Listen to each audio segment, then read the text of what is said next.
to see Leslie Thor trailer. Crash, he's getting caught.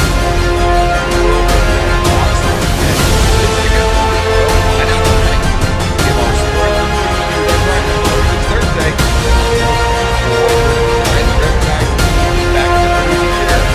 in the crazy chair.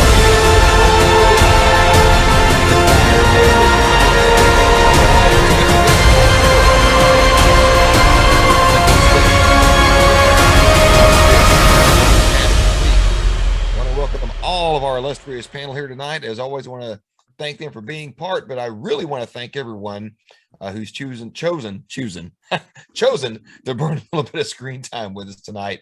We hope you guys do enjoy the show. And if you like what you see, please like and share this video. And if you're not already following us on Facebook, please consider doing so. Also, if you are so inclined, please jump over to our YouTube page and like and subscribe to it as well. We are eventually going to be moving our primary focus over there in the coming months. We're not sure when. I keep saying that, but I promise it's going to happen. I promise. Much like we're going to get a Flash movie at some point. I promise it's going to happen. But eventually that will be the place to catch a lot of our live content. But with that said, I'm going to shut up and check in with our illustrious panel. Goldar, how are you doing tonight, sir? Uh-oh. I think he's still muted. I think he's muted. Whoops. My bad. There you go. There you My go. bad. That's all right. There we go. Doing fantastic. Hoping everybody's having a great night so far. Looking forward to our topics that we're going to discuss. Oh, yeah. So I want to ask you before we kind of dive into that, you've been posting some stuff for us on the YouTube page and managing some content for us. You want to talk about that for a minute? Yeah, absolutely. So I am doing Fan Voice Night Crawlers. I play a game and I release an episode every late Saturday night, early Sunday morning. Right now I'm playing Days Gone. I'm about 10 episodes in. And we're finally getting to some more substantial story for the game. So this past episode that I posted this past Sunday, Deacon basically is just running a few missions here and there. But he also had a long chat with one of the camp leaders at Lost Lake about how to approach taking out a large horde, because they believe that the reason why the Freakers are around, the Freakers are the creatures that are basically fast-moving zombies in this game, they're so hard to get rid of is because the hordes just keep wandering and wandering the main roads, and they live in these caves nearby. So their plan is to get some explosives and seal up the cave. Gotcha. And that's the main mission, or is that one of the side missions again? This is part of the story for the game. Gotcha. Because you actually do go get the explosives, but things don't quite go as planned. And everybody will see that soon enough. I've actually played so far ahead at this point that I am, oh my gosh, I think I filmed episode 26 or 27, and I just posted episode 10. I can say, yeah, we're not near that far in. So okay. The game gets pretty deep. You get some pretty good weapons, and I think some of these episodes that I'm posting later on are going to be just mostly me hunting hordes, which are the most challenging part of the game. Be sure you put that D on the end. Hordes. Yes. Shoe gal might not appreciate that if she tuned in wrong at the wrong time, heard the wrong thing. So hey, before I move on, I want to acknowledge one of our longtime fans in the chat, Mr. Robert Folks is in the chat tonight. It's been a long time, Robert. Glad you're here. So Mr. Narwhal. Yes, Mary Keaton's also watching. So if we're gonna, who is? Yeah, Mary Keaton. Oh, hey Mary. Hello, Mary. She's in there. Welcome. So anyway, sorry to interrupt. That's okay. I didn't see her. I might see. We still haven't got this all figured out yet. I know. We've only been doing it. This is our fourth season. I don't think we're ever going to figure this out. Yeah. I think so. On our final episode, we'll get everybody in. We'll get it all figured out. I guess I was going to ask Mr. Narwhal how things were going on the submarine, but I think that might be a little too soon. Yeah, we are having some issues up here with the basement flooding in the northern command post. You know, the frost is all thawed. The glaciers are starting to come apart, and you know, the other day I had to chase off a polar bear that was in my backyard. But you know, other than that, you know, it's a normal spring here in Minnesota, but we usually don't have quite as much basement flooding as we've had this year, unfortunately. But if you are in need of stress relief, because God knows I could use some stress relief at this point, I have a show on our YouTube page called Fanurism Flicks, and this week we are showing the 1990 Roger Corman sci-fi extravaganza Frankenstein Unbound, starring John Hurt and Raul Julia. If you're looking to blow a couple of hours watching some interesting early 90s sci-fi that goes in directions you might not have expected from a Frankenstein story, give this one a try. Very good, very good. Appreciate that. And again, are we still doing the Narwhal Rama areas? It is still up and running. Yeah, Okay. a bunch of animated shorts that's also available on our YouTube page for you to go and check out. Awesome. As is all the other episodes of Fanurism Flicks, including all of our holiday specials that we've shown as well. Oh, great. Now, I don't want to read too far ahead, but I believe there may be a sunset on the horizon for Fanurism Flicks. Is that correct? That is correct. Yeah, this may be the last Fanurism Flicks coming up very soon, but we are in the process of looking at let's say alternate methods of delivering the movies that you love to hate and the movies that you've probably never even heard of, and hopefully there'll be some interesting developments in the very near future. So awesome. Cross your fingers. Yeah. But that doesn't mean we're losing our Fanurism Flicks that's already been posted. Is that correct? Oh no. They will stay up until plenty of time to go out there and get them bring them down. Exactly. Yeah, that's right. By the way, the B5 babe is in the chat. Want to give a shout out to her. Speaking of that, Sci-Fi Friday is back this week. And this week follows closely on the heels of our last episode, the big, last time we were all together for Sci-Fi Friday, we did the long Twilight struggle and huge epic episode. Well, this follows right on the heels of that with the Narn Centauri war over. Jakar is rallying the Narns on the station to kind of uphold the resistance effort against the Centauri. In the meantime, Delenn undergoes a torturous test of her allegiance by Kosh, administered by a bizarre emissary named Sebastian. And that's all I'm going to say about that for now, because that'll be tomorrow. If you want to find out more, tune in tomorrow night at 7 p.m. as we present the fan favorite episode entitled Comes the Inquisitor. So that'll be on tomorrow. And then a week from tomorrow, and I don't want to drop a time yet because I'm not sure how that all is. It's going to be season finale night, folks. That's right. Friday, April 29th. The Earth year 2259 goes out with a bang, both narratively and literally, when we present The Fall of Night. And we hope to have another full panel that evening with some special guests to help us usher out 2249. My fear is the fan cave will not contain all this majestic awesomeness, so we may have to hold it in the Great Hall of the Turtle Gal. I have not. Man, does she know about this? How is she supposed to watch her Love Boat? I have not spoken to her about that yet. Oh, so you heard it first here, people. The death of the IT or the Geek. See, I almost got it wrong. That's right. See, I haven't been doing this so long. I almost called you the name. That's right. That's right. So yes, but until that happens, I am still here, and it looks like we do not have any RIPs this week. Except maybe Ezra Miller's career and the Fantastic Beasts franchise. Right. We got Courtney who just joined the chat, as well as Lori. So welcome, guys. Right, man, we're filling up tonight. This is great. Love it. So I guess let's get right to it since we don't have anything dragging us down. Everybody's here. Let's dive into our spoiler-free. We're going to do our best to keep this spoiler-free review of Fantastic Beasts: The Secrets of Dumbledore. Who wants to go first? You might want to lead off.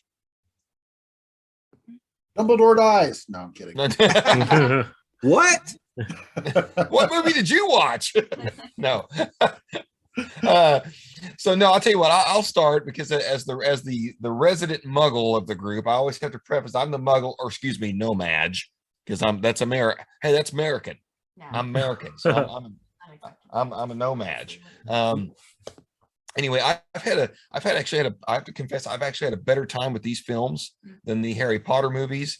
They just really weren't my thing. I think it's because they came out too late for me. Maybe I don't, I've always said that everything that we love, or let's say they came out at the wrong time. I'll put it that everything that we love that we're fanatical about, it's because we were either at the right age or the right place in our life when we stumbled onto it, whether it's comic books, Doctor Who, game, whatever, that dropped into your life you were just the right age and at just the right place in your life. And I think that just wasn't me for Harry Potter. That being said, I've eventually saw all the films and I enjoyed them all. I mean, they were fine movies, but they felt like kids movies that would appeal to adults. And the Fantastic Beast films have felt to me like adult movies that kids will like. In essence, it feels like the franchise kind of grew up with its original target audience. As the audience aged, the movies kind of matured, and in fact, I'm kind of the odd duck that kind of likes Crimes of Grindelwald better than Fantastic Beasts, and I think that this one is the best of the three. So that's all I'm going to say. Brunch, I'm going to hand it off to you.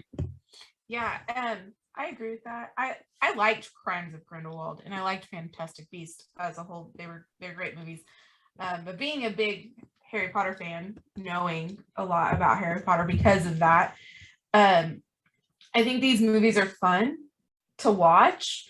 I agree with you in the sense that like the franchise has grown with their target audience. I mean, when these movies came out, I was 12, I think. So like when the movie started airing, I was 12, and so like basically grew with them, and now these movies are coming up, and so I feel like they're just growing with their target audience. I enjoyed the movie. I thought it was really good. I understand kind of like some of the hype that's going around like right now with it, of why it's kind of like why they don't think anymore will come about. Well, we're going to talk about that in a little bit. Let's just talk about the movie in general, I guess. Yeah. Okay. I mean, it was a great movie. I really enjoyed it.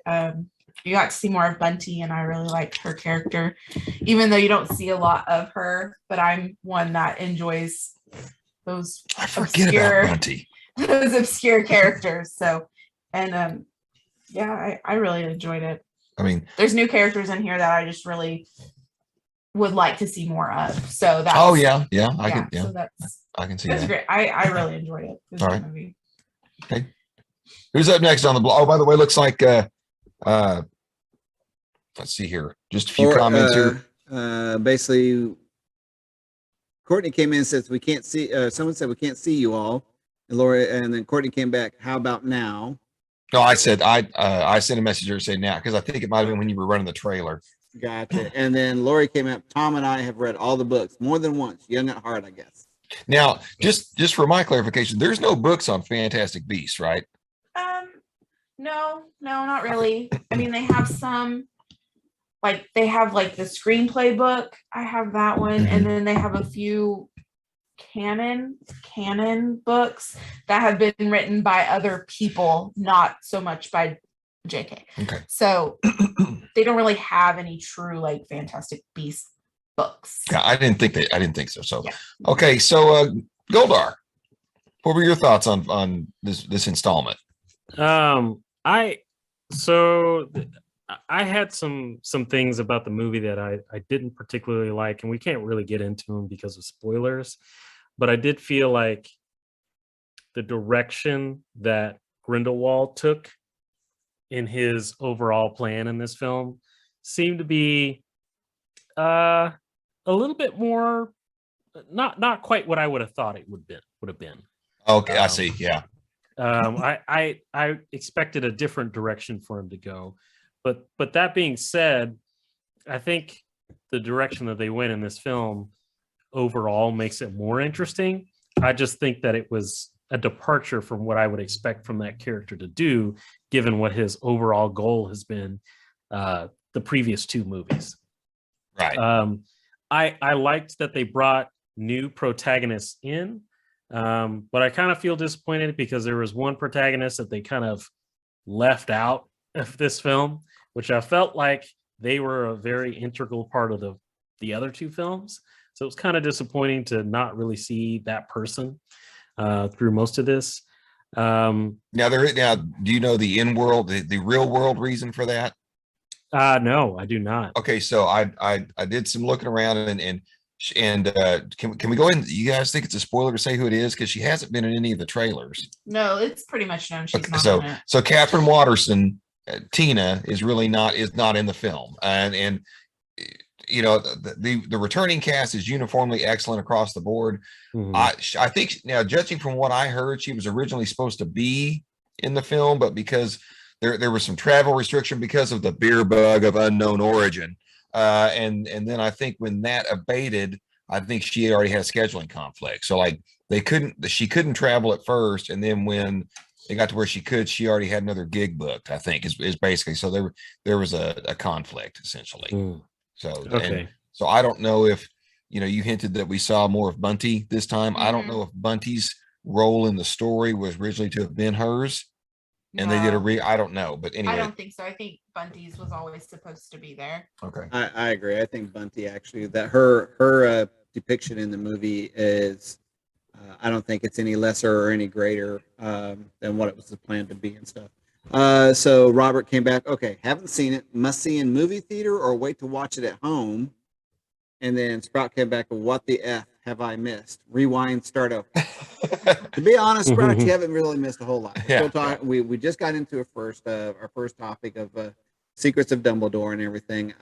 So that's a kind of a good question. I mean, before we go on and everyone else, and Narwhal, forgive me for it, but just a quick survey. Narwhal, would you recommend seeing this in theater, or would you recommend waiting for this at home? I would probably go see this one in the theater. It's got that grand scale to it.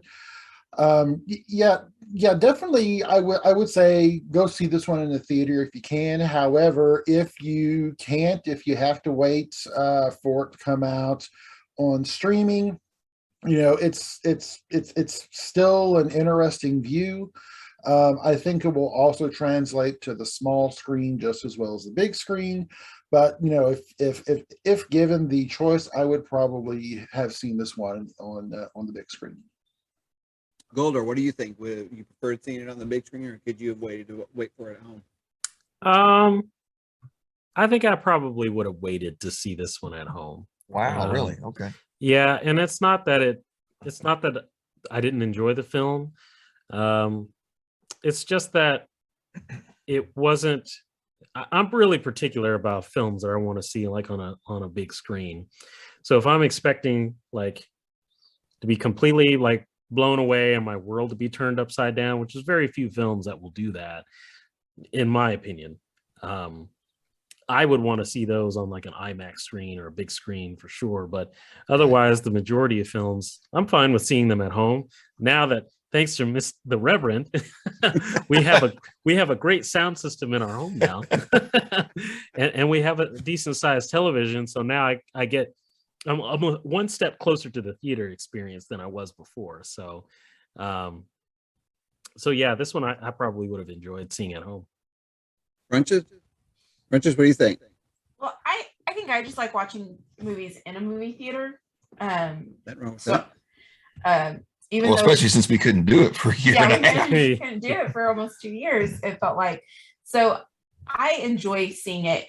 I've seen almost every Harry Potter movie in theater, so I feel like that's just tradition at that point. So I would say see it in the theater, just from the simple fact that like I'll probably see it a couple of more times in the theater. Oh, really? Wow. Because I have friends that are going to want to see it, and we said that we would go see it together. So, but I really would like to see it again because it's one of those movies that if you don't. There's so much happening. Sometimes you miss things. So to go back and watch it, but yeah, I enjoyed it in the theater. Okay, Geek Boy.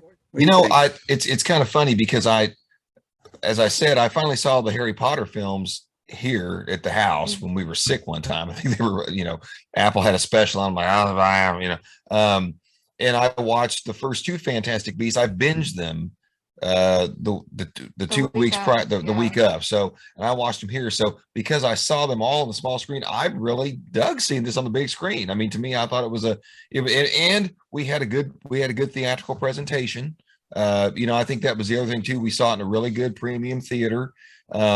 And I think that's a must. I'm going to say that for Robert. I don't know if he caught any of our Batman review or not, but one of the things that I think hurt my enjoyment of that was we didn't see it in a very good. The presentation wasn't the best. So I would say see it IMAX. I'm not a big premium format type guy. I don't like IMAX. I don't like 3D. I'd rather just have a really great screen and a theater that serves me booze and food. I don't like 3D, but that's because I wear glasses. Right. So, and I don't even know if there is a 3D of this right now, but I'm sure there probably is. But in any event, I would, if you're a fan of the Wizarding World, I mean, everybody's heard my lack of love for the Star Wars sequels, but I knew I was going to see all three of them in the theater. I mean, Right. if you're a fan of this, go see it in the theater at least once for sure. I mean, and I'm gonna kind of jump in real quick. Oh, I'm sorry, Mr. Narwhal, go ahead. Yeah, so I'm a huge fan of the Harry Potter films. I really loved the first Fantastic Beasts movie, and I absolutely loathed the second Fantastic Beasts movie. I felt that it was a really odd presentation. The story went in ways that I didn't understand and didn't want to accept. And then some of the revelations that they made in the film seemed like they were counter to a lot of the pre-established backstory that we got from the books. And after seeing this one, I have to say that not only did I really like this film, it actually made the previous film a little bit better, in that a lot of the issues that I had from the second film were addressed to my satisfaction in the third film. In the second film, they sort of dropped some bombshell revelations about certain characters that made me go, huh, what? And in this film, they explained them in a way that made me go, okay, I understand what it is that you're doing there now. Now, whether or not that was the original plan Right. when they created the second film, can't really say, because the first and second films were written, the screenplays were written by J.K. Rowling. For this film, they actually brought Steve Kloves back in to help J.K. Rowling with the script. And I think that really shows in the fact that the story seems a lot more cohesive and a lot more coherent in a lot of ways. Mhm. And then obviously, David Yates' direction, really ties everything together. How many of these has he done? He's done a bunch of them, hasn't he? He's actually done every Harry Potter film from number, I think, 4 or 5 on. 4, yeah. Wow. So yeah, I think it's really interesting, and I don't think this is a spoiler to say this, but this definitely feels like they are trying to wrap up certain story elements in a way, that will let them sort of tell, I guess, the next iteration of the story, but not necessarily be beholden to a lot of the things that went before. So if they decided that they were going to maybe not have it subtitled as Fantastic Beasts, for example, and just do something still set in the Harry Potter world, but not necessarily with all the specific characters that we've seen.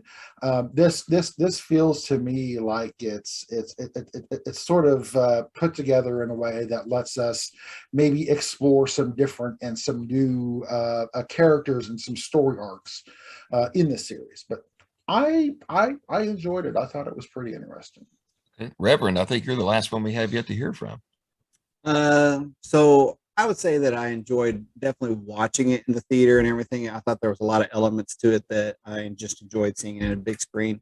Not to mention, I do like going to the movie theaters and watching movies. So getting to be able to do that was very enjoyable, especially with large groups of, family, to just, put it blank. So I enjoyed it. I've been a fan of Fantastic Beasts. The first one, the second one, I didn't have a problem with at all. I really enjoyed it. I mean, I've talked about it on the show before, and with everybody here, is that by the end when Johnny Depp gives his speech at the end, boy, I told you I would have walked through fire and joined him in a heartbeat. Just that speech was so moving and everything. So coming into the third one, I still enjoyed it. I thought it was a good movie. I don't think it's going to be a spoiler for me to say this, but the acting between Mads Mikkelsen and Johnny Depp totally opposite ends. So Yeah. Yes. to me, it lent for a different interpretation of Grindelwald, and I was more of a fan of Johnny Depp's. So again, I'm not saying Mads did a bad job. Right. It just was and there are scenes that it kind of lends to the what we saw with Johnny Depp's performance as Grindelwald, but he was definitely a different type of Grindelwald, in my opinion, of where I thought he was going to go. There's a few other elements of the movie that I thought they should have spent a little more time explaining on. I think they wrapped up a few storylines a little too quickly. I thought it could have easily been explored, but again, that would have turned into a longer movie. There may be even some things that they could have cut out to add some more story element and stuff there. But all in all, I thought it was a good movie. It could have been great. I don't know. I don't know exactly, and maybe Geek Boy, you have the box office numbers, or someone does on the panel. I do. I don't know exactly what it made the first weekend versus what it was to make it.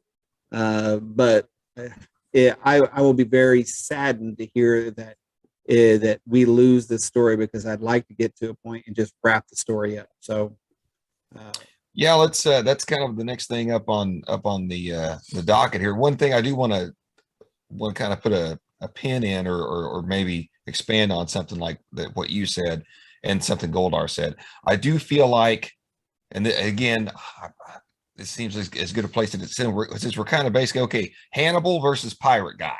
Where are we at? We got Hannibal and we got Captain Jack. And I've been very vocal about my love for Mads Mikkelsen on the show and among everybody. I think he, basically, I think it was Casino Royale that kind of introduced him to the world.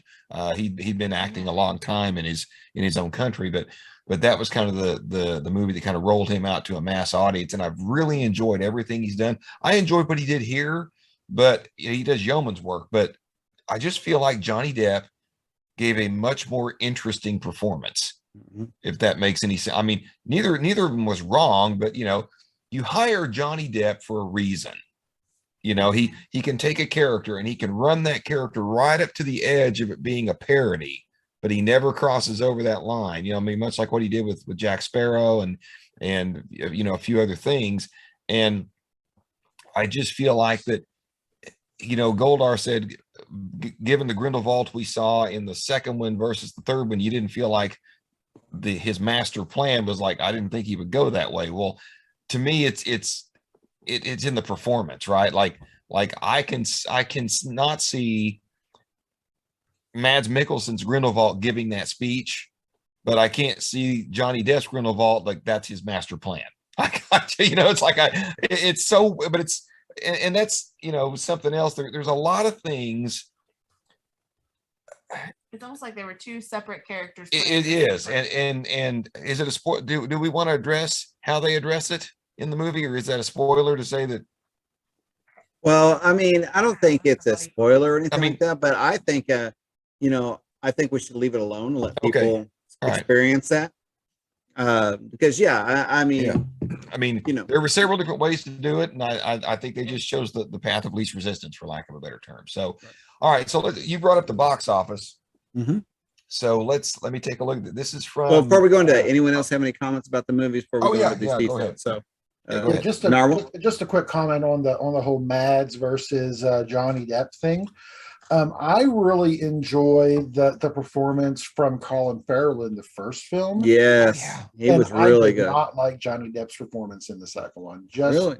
Just from the character as it was sort of portrayed to me in the books, it seemed to me like Johnny Depp was not the right fit for it. And it is, and to me, Mads Mikkelsen feels like a much better fit for the characters from the books, or at least what I had in my head. And that's not to say that, you know, Johnny Depp is a bad actor by any stretch of the imagination, but to Geek Boy's point, to where you said that, you know, he can push it right up to the edge of almost being parody. For me, that is what really hurt this, in that that's not the Grindelwald that I had imagined. For example, what would it have been like if Grindelwald, if Johnny Depp had played Voldemort, right?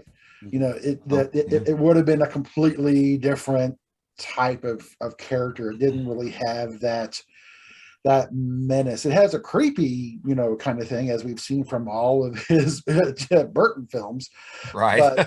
but it just didn't quite seem right for the villain of a Harry Potter piece, especially a Voldemort level villain like Grindelwald is. You know, Right. you bring that before we go. I'd like to comment on that. You know, in the Harry Potter's movies, there's a scene where Voldemort visits Grindelwald in the prison, and you know, you say that, and that made me think about this. Johnny Depp's character, I could not see that interaction between those two, like it happened in the prison.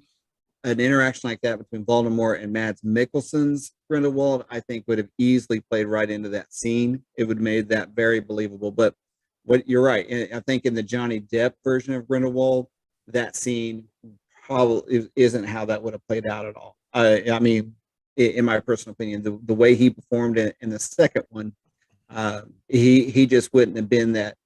I see the scene in my head, and correct me if I'm wrong. I could be thinking something that literally, you know, he's kind of sitting there on the side of his bunk, looking Voldemort in the face, and just kind of having a conversation with him, while Johnny Depp, I think, would have been standing and kind of like going toe to toe against Voldemort, like, you know, who are you? I mean, yeah, I may have lost the war, but you're just the second. You know, you're just you're a copycat. You know, I was the true Grindelwald, and you're just trying to, you know, follow my steps. So it's interesting you said that. It made me think of that there, Narwhal. Good points. Excellent. Well, and I think we can all agree, and I was thinking of this kind of to Mr. Narwhal's point.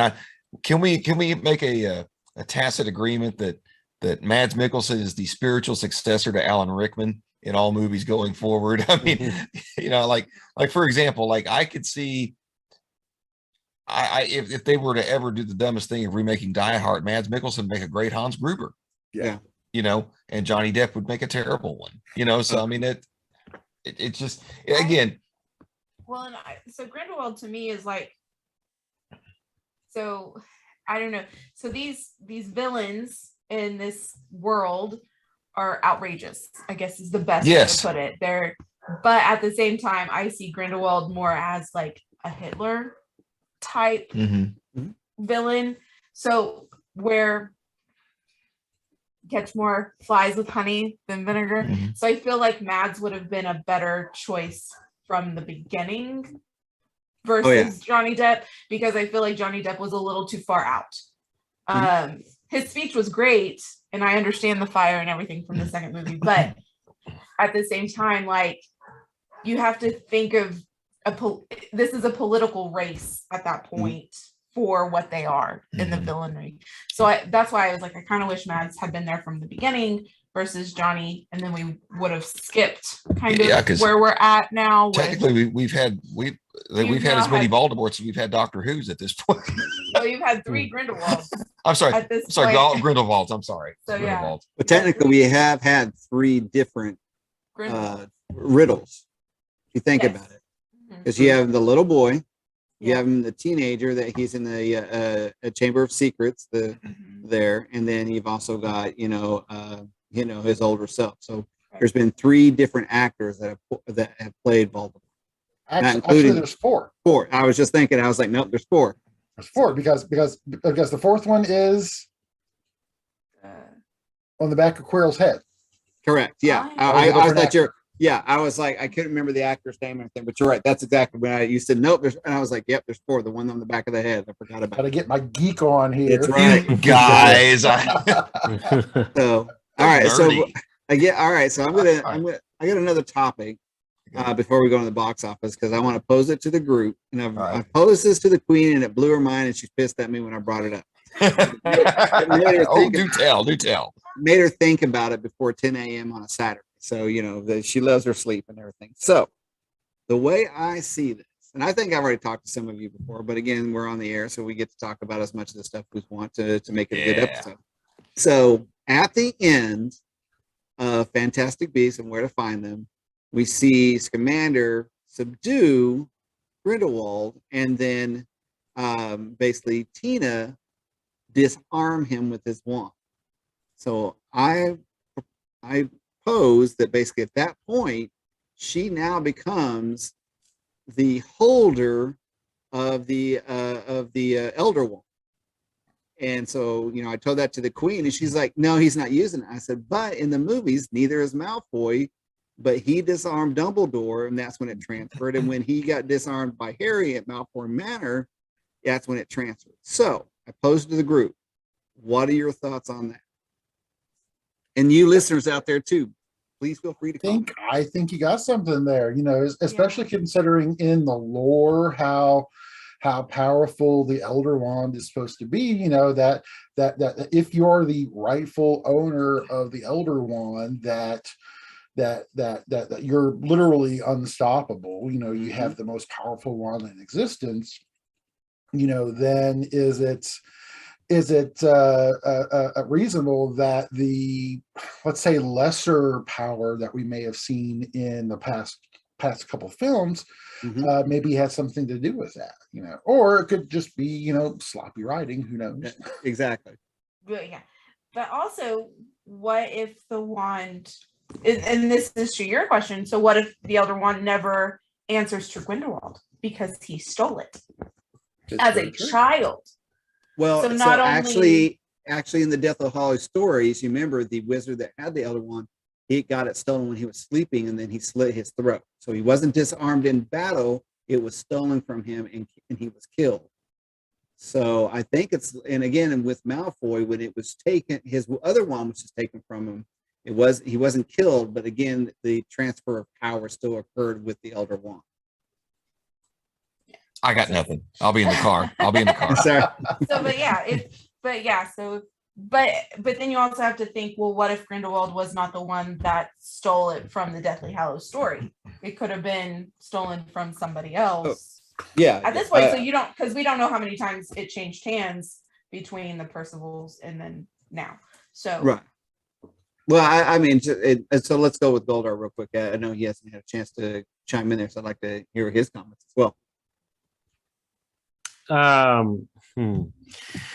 that's a pretty good point. I would think for it to have made its way to Dumbledore, I would think that there would have had to have been some fight, I guess, between Tina and somebody else, and maybe that's where she meets her inevitable demise.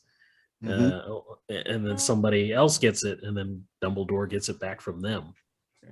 And maybe Grindelwald at some point fights Tina, and she loses, or she gets disarmed, and then Dumbledore fights Grindelwald, and and that would make sense because then they just put him in. He was in Azkaban, right? Yes. Where was he at? Yeah. No, he was in Azkaban when Voldemort went and visited him to find out. Because Voldemort asked him where it's at. And he even said it's he who lays with him who's buried. And he says it's Dumbledore. So yeah, I think, and that's one thing I want to see them. I'm hoping it's not sloppy writing. I hope it's great writing, and we're going to get to see a resolution. So that's, with that little mind blast that I gave the Queen there. I want them to resolve that story to tell how it is, because I think. I don't know when he steals the wand. And my vision of how the story is told, and of course I'll post it, let everyone else chime in on it, is that he's at Hogwarts with Dumbledore. They make their blood oath. They want to change the world. Well, it's not happening fast enough for Grindelwald, so he's finding a ways to get it to make it happen faster. And so he hears about the Elder Wand. So he does the research, finds out, he goes out and steals it from the Percival that had it, and then that makes him the owner of the Elder Wand. So then Tina, many years later, Tina disarms him.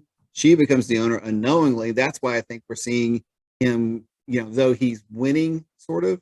I think that's why we're seeing him, not so much succumbing, but not being able to easily overtake everybody because the wand's not truly answering to him anymore.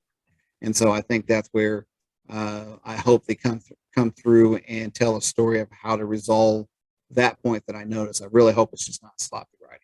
Well, and on a related topic, as to whether or not they're familiar enough with their own story and their own lore in order to actually do this. I don't know if anyone noticed or not, but when they were shooting their wands up in the last movie and they were casting their marks for Grindelwald, why was that not the sign of the Deathly Hallows? That was some other kind of weird sigil thing. Yep.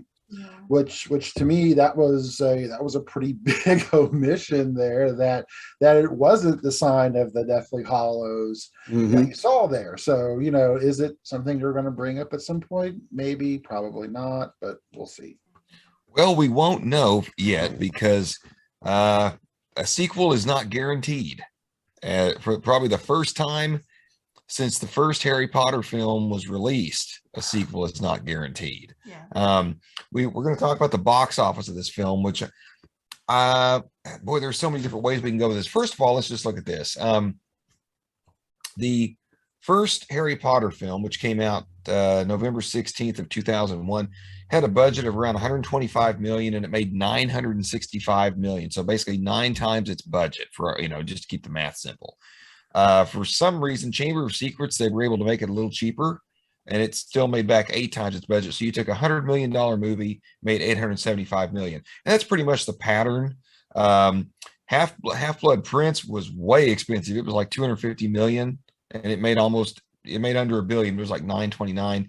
So Deathly Hallows, each one has a budget of 125 million. It's really $250 million because they shot both those movies back to back, but for accounting purposes and whatnot. But so just to let everyone know, at the high point, which was the last Harry Potter film, which is Harry Potter and the Deathly Hallows, they have a production budget of 125 million, and it made $1.3 billion at the box office. Now, its opening weekend take was 125 million, and that was here domestically. Its domestic box office capped out at just a little under $300 million. So you can see these movies have enjoyed, an escalation, if you will. I mean, there's some hiccups here and there, but when you had the Prisoner of Azkaban made 789 million, that was in 2004. Who knows what the box office looked like at that, or what other films it was competing against. But anything over $750 million at that point was a huge deal. Now, one thing that is evident to me as I'm looking at these numbers is, as popular as Harry Potter is here, the bank for this is made overseas. I mean, they do huge overseas. It almost looks like the domestic box office basically covered the production of the film and got it, and it got it like a little in the black, and everything else overseas is gravy. I mean, because you're looking at something like, just an example of Harry Potter and the Deathly Hallows. It made 296 million here, and it made 952 million worldwide. So I mean, like I say, 2/3 of its gross came from outside of North America, let's say. And so then you fast forward to Fantastic Beasts and Where to Find Them. Its production budget was 180 million. It opened to 74 million, and its domestic box office was 234 million to a total worldwide of 800 million. So just on the Harry Potter name, a movie without Harry Potter in it, made, a quarter of $1 billion here in the US, and it made, over 800 million worldwide. Grindelwald is where the shine starts to come off. It cost 200 million. It opened to about 12 million less in the US. It made almost about 80 million less in the US, and it made 200 million less worldwide. $650 million, that movie still made a profit. I mean, it was not a bomb by any means. But now it looks like the scale is continuing to slide. And I want to kind of talk about this, maybe some reasons for it. So Fantastic Beasts, The Secrets of Dumbledore, they are reporting a $200 million budget. I'm going to call BS on that for several reasons. One, first of all, they had to pay Johnny Depp. And then they had to pay Johnny Depp to just not show up. Okay. Yeah. Then they had to pay Mads, right? If Mads' agent has half a brain, Mads got at least what Johnny Depp got. Yeah. They had filming delays because of the unknown beer bug of unknown origin. And then you had various release delays. I mean, this thing sat on the shelf for a while. I'm guessing, with all those different things thrown in, I'm guessing the budget's probably closer to 225, 230 would be my guess. Plus, they had to spend at least $100 million promoting this thing worldwide. It opened to $42 million. So that is a slide of about 32 million from what Fantastic Beasts opened at. And it's sitting worldwide at now 201 million. So it's not even making a profit yet. It needs to come in. On Narwhal, you box office numbers better than me. I think it needs to come in at least where Crimes of Grindelwald came in to be profitable and be considered a success, maybe. Yeah, definitely. Yeah, this one's going to have a long road to make its money back. It's not even just looking at the basic budget, like you said. There's all sorts of additional costs. The marketing for these kinds of movies adds typically almost as much as the base budget, if not more in some cases. Yeah. And I am not seeing a rosy picture for this film long term. Which is weird because I think it's a better movie than the last one. It is. Yeah. But here's my theory on that. So Okay. my theory is that when you have a movie that's in a series like this, and you have movie, let's say 5, that doesn't even so much underperform, but it under delivers what the audiences want. You're not going to see a big drop on that particular film necessarily, but you're going to see a really big drop on the next film in the series because you've burned so many people in their expectations from the previous film. When the next film comes out, they're going to be like, oh man, that last film kind of sucked. It wasn't that great. I don't know if I'm interested in seeing this one until other people see it and maybe you get some good word of mouth. I got a feeling that's what we're seeing here. Okay.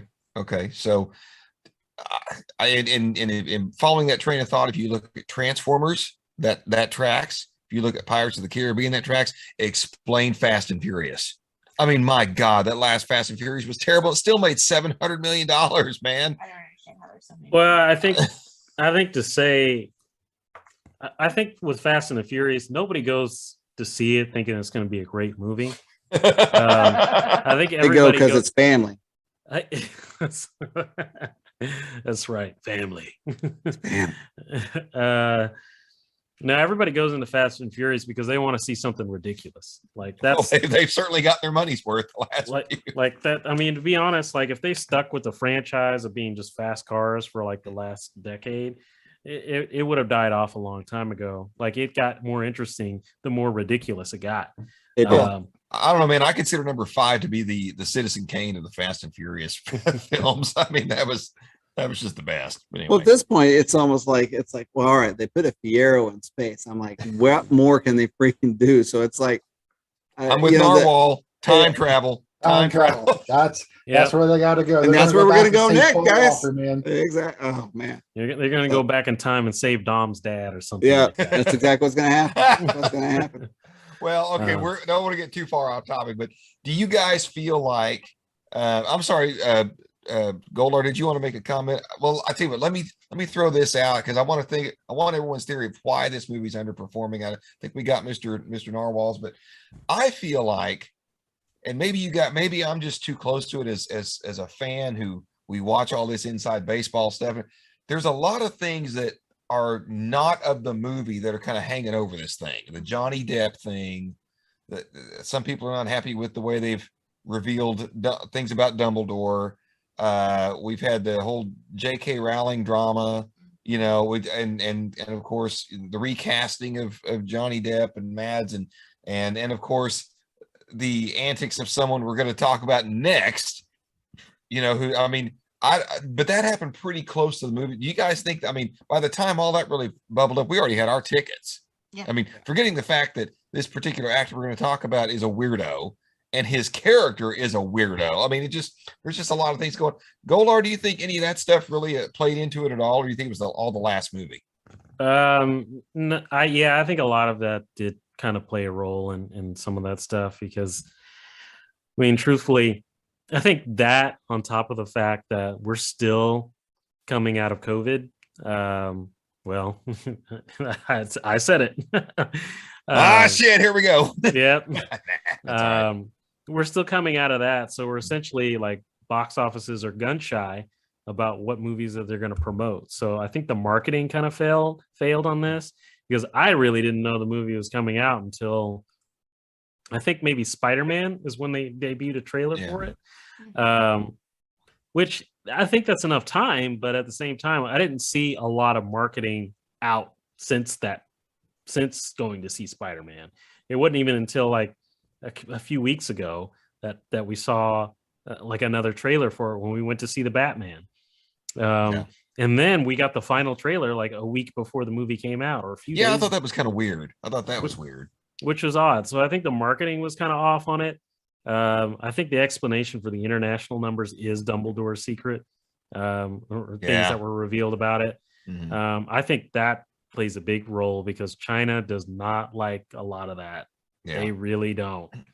And we saw how that played out for Eternals too. That did not work out great for them. Well, and I understand they cut. They're not big cuts, but I heard they made some cuts for the Chinese government. Mm-hmm. So, yeah. But my thing is that shows you where the studio's moral compass is. Next time they look down your nose at me, really? How committed are you to it? You shot Mulan at a concentration camp, Disney. Anyway, don't get me started. So, bullets. Do you think that all this ancillary stuff affected it, or do you think it was a combination of everything? I think it's a combination. I do think that JK's opinions have played a large part as well. I know I follow one podcast and they had it splashed all over their social medias. Do not see this movie this weekend. We're not trying to contribute to this movie anymore. Like, they were strict about it. I'm not that kind of fan. I'm not going to do that because of one person and their opinion. Could she have gone about it a better way? 100%. But I think that played a part. I think you're right with the marketing. It wasn't really there. Real true, like, fans knew about it because we were looking for it. We've been waiting and we were looking. But also I think, I don't know, the Grindelwald didn't do the best. It was down, almost 200 or 2 million or 200 million. It was down about 100 and about 150. Yeah, but still, like, that's a big jump. And but even so was lowest, Chamber of Secrets was about 150 million less than Sorcerer's Stone. Well, and the Prisoner of Azkaban is probably the only other movie that never performed well for Harry Potter. Yeah. I think that's because of when it came out. It was matter of fact, it's the lowest performing of all of them. Yeah, I think something happened and it just came out at the wrong time. And I think that also played a big part. Some people just don't, if it's not on a streaming service, they're not going to watch it. That's kind of where we're starting to be. You have all these streaming services and some people don't want to go to the movies. They don't like it. We're still coming Talk to out Netflix of that. about that. Well, that's because they're raising their prices. That's And well, there- it's a lot of things. there's It's a lot of There's a things. lot more than that. That's Yeah, there's a lot going on at Netflix that they have to. By the way, we just in case anyone's wondering, we did toy with talking about that, but that's a really inside baseball type story that we really don't cover very well. But I think that's one reason why this movie didn't perform well. I think it will be one of those that once the fans kind of watch it on their own, maybe they won't go see it in the movie. Maybe they're not going to make back the money that they need, but it will be seen eventually. I think it will be probably one of those movies where people are like, no, this is like one of the better of these movies. Well, and we should get more. And it could be, once it hits HBO Max in a week or whatever it is, they're doing that, it'll probably be like the beginning of June. I mean, they track those metrics. I mean, they will track those metrics and see if it gets. I mean, I don't really know how all that works. I mean, I can't pay more for HBO Max, unless they raise my price. But if they see the interest is there, I can certainly see them making another one. But like, look, guys, you got to make this for a budget. You're not making this. You're not getting 200 million. You're getting 125 million. But I also think when they released it, so the last two Fantastic Beasts were released in November. Yeah. That's right. They decided to push this one for April, and they also opened it Easter weekend. So that, and while some people don't do that, but like overseas, Easter can be pretty large of a week, and just like it can be like, we don't do many things. I mean, you started on Passover, like that's true. It opened on Passover. So I mean, like there's a lot of things that played into it, and I think starting it on a holiday weekend probably wasn't the best idea. That particular holiday weekend was probably was probably not the best idea. They should have kind of kept it in tune with, maybe if they had held it out to, I think, November, I think it would have had a better success. True. Okay, so Reverend, I'm hearing from Goldar and from Brunch. They both think that international is playing a big part in this depressed grossing. Do you think it's? Well, I'm just going to kick it off to you. What do you think? I think Brunch has got a point there on the choosing of a weekend of release of this particular holiday. It's more around, it's a religious weekend holiday. And I really think that there's probably a lot more going on that weekend than, hey, let's go see Harry Potter. And again, I know it's not Harry Potter, but that franchise, I still think that, the pandemic, scare is still a little bit out there, so people just still aren't 100% comfortable. I mean, they've got to be it's got to be a Spider-Man No Way Home like love for the movie. Not saying it doesn't, but I mean it's there's just got to be, there had to be a driving force for it.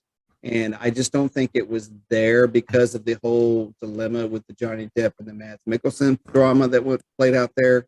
I think it just had too many factors against it that I don't think it was going to have a strong opening weekend, but I think it's going to be probably even, unfortunately, will probably be, once it gets to streaming, it'll find its audience, and it'll be one of those ones that's just continually replayed over and over again. Okay. All right. Well, that was, you kind of hinted at the one I was going to do to kind of be the devil's advocate, which is everybody. I don't think the pandemic is a good excuse, because Spider-Man No Way Home has made almost $2 billion, man. And it's a franchise. If you just take the Spider-Man movies, it's been around the same amount of time as the Harry Potter films have. There aren't as many. Well, there might be pretty close to the same number of movies in it, and I'm not even counting the MCU part of it. I'm just talking about Spider-Man, as his own movie franchise, and that was a crowd-pleasing movie that people. And by the way, I think everyone knows these kinds of grosses that you're looking at, you get these from repeat viewings. I mean, you can't, there's only so many times, only so many new people to see these things. Big deal. So my mother went to see the Avengers, if she did, big deal. That's not going to help. These are hardcore devoted fans of these films and these genres that go see these movies multiple times in the theater that get to these kinds of grosses. And, I think, Warner's is kind of wondering why the Batman didn't make $1 billion. Well, it's not a crowd pleasing movie. It's a good movie, but it's not hardcore Batman fans are going to go see it over and over again, and cinephile type people like us are going to go see it several times. But it's not like, if I conned my mom into going and seeing Spider-Man No Way Home, she would love that movie, right? It's not like she would go see Batman and go, this is terrible. Why have you brought me to this? You know what I mean? So yeah, I'm sorry. I think there is a quality problem there, and whether how much that has to do with whether it's imagined because of the pirate guy Aqua Lady thing going on, I don't know, because that's in the press too. But that also could just be people are boycotting Warner Brothers for the decisions Warner Brothers are making. Actually, it's funny, since they've stopped their day and date release, the HBO Max subscriptions have gone up. So, I'm sorry, Goldar, you had something. So yeah, I was just gonna say, like, I think, well, actually, I just lost what I was gonna say. Don't worry, brother. We've all been there. Oh yeah, I'll think of it in the second. You're a little young for that, but that's okay. It happens a lot. But I'll tell you what. Since we are talking about things outside the movie that could have depressed it, let's talk about something that has affected this movie and may affect another $200 million production coming out, and that is our resident jailbird, the Flash himself, Mr. Ezra Miller. And I'm sure I'm probably screwing that all up, but that's okay. Got arrested again. Okay, guys. Where did he get arrested at? Hawaii. He's still in Hawaii. He's still in. Well, yeah, he's probably got to go to court. By the way, so this comes from the Hawaii News Now. So this was basically their website. He was arrested Tuesday in Hawaii for allegedly throwing a chair at a woman, leaving her with a gash to her forehead. This is the latest string of negative headlines involving the star. I want to know, here's the first thing. The first time he yanked a karaoke mic, well, the first time that's in this particular round, he yanked a karaoke mic out of some lady's hand. By the way, all this act of violence seems to occur toward women. Okay. Mm-hmm. He yanked a karaoke mic out of this lady's hand and threatened her with harm. I don't know where Ezra is doing this. I'm trying to just use Ezra's name because I don't want to offend anybody. Yeah. Okay.